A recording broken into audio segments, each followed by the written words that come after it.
about mother-daughter goals. O.N.E The Duo has produced an album, and they are on tour touting a new kind of country music. And we are here with Chiquita and Prana. Thank you so much for joining us. Thank you for having us. When did you know that you could create such a powerful sound? That is a great question. I feel like, at least for me as the daughter, I knew when I was like 14 and we used to freestyle together, and I just felt like people really loved it, and I loved doing it, and it felt powerful to me. So I was like, if I'm experiencing this, then maybe everyone else will experience this. Because both of your parents are in the music industry, so I'm sure for you, it was hard for you to accept, okay, we're doing this. Yeah, well, I mean, Prana had this vision, and she did have to talk me into it. It took a little coaxing, but the vision that she had was so pure, and it was so honest, and it was true to who she is. Yes. So it gave me an opportunity to see her outside of just being my daughter, and see her as a creative being and somebody who needed support, and I wanted to support her. And the project just really does speak for itself. And to answer your original question, for me, I think I kind of knew it was powerful and knew that we could do it the minute that she started singing. So I would say about 2 or 3 years old, I knew that we could do it. Because basically, if you didn't know, they're like Wu-Tang Clan royalty, if you will. You sing the vocals. Your father was a founding member of the band. Really impressive. Now, Prana, explain what this stands for. Yeah, so O.N.E The Duo, and O.N.E is an acronym for observant, noetic, effervescent. And so those are the 3 words that we like to use to describe how we approach life, how we approach songwriting. It's our ethos, you know? Ooh, we got to hear that effervescence. We can't wait any longer. I want to take a listen to one of your songs from your new album, Blood Harmony. Hotter than bread in a toaster. Pull up on beaches in Georgia. Baby, I'm so California, but I'll put this country up on you. I can't blame it on the wine, wine, wine, wine. Girl, we sipping Jack tonight. I'ma throw myself a hold down.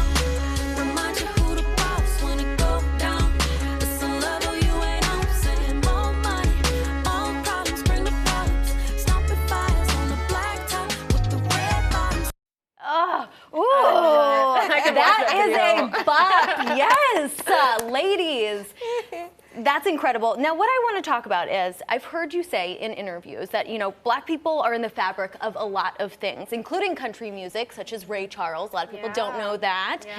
And I know that you are working on changing the narrative of Black people that say, I like all music except for country music. Talk about that.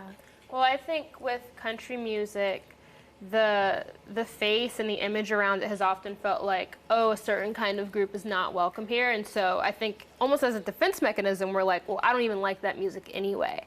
And I think if we were to let go of that and really once again get into the history of it, and then even look at the voices that are in it now, and, you know, always like do your own research, quote unquote. Like, don't just listen to what's on the radio. There's so many amazing stories in country music, and you know, musicianship and all of those things where I'm just like, to write off an entire genre, I think, does them a disservice because they never know what they'll connect to. Chiquita, do you feel supported by the country music industry? You know what, I do. I would, and we're asked this question a lot, and for me, it's not just the community that's here in Nashville that has supported us, but also the team that we have around us have really created a pathway for us to be accepted. That also tags to the plenty of Black artists who have come before us, who paved a very difficult road of not having a proper support system and not having a team to usher the way that we have. So to plainly answer the question, yes, I do feel supported and seen, and I feel like people are ready to hear the kind of music that we're bringing into the country genre. You know, you don't have to call it country hip hop, because that's not what it is. And the album really does kind of signify all the varying degrees of country and Americana, and touches of jazz are a little bit floated in there. I think it's important to see the genre expand. You know. And everyone can see you both on Friday.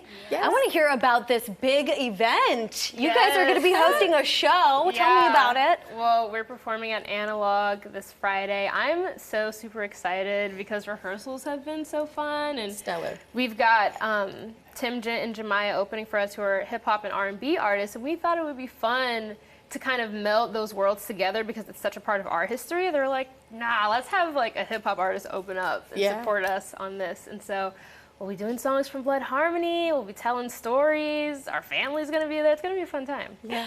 Okay, and last question. I got word right before this show started that you are working with the Judds. Yeah.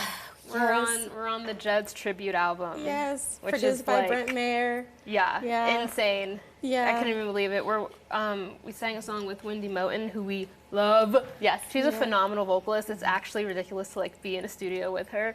But yeah, we're on that. It was like such a dream come true, such a like full circle moment. Oh for my us. gosh. Okay, well, next time we're getting you two and Wendy Moten on, and we're all going to have a big party, okay? I love that. I like I'm that. here for it. Exactly. And you have to see them on Friday at Analog. It's going to be wonderful. You both are so impressive. Thank you both so Thank much you for so joining much. us. Make sure you check out Blood Harmony by O.N.E The Duo. It is out now.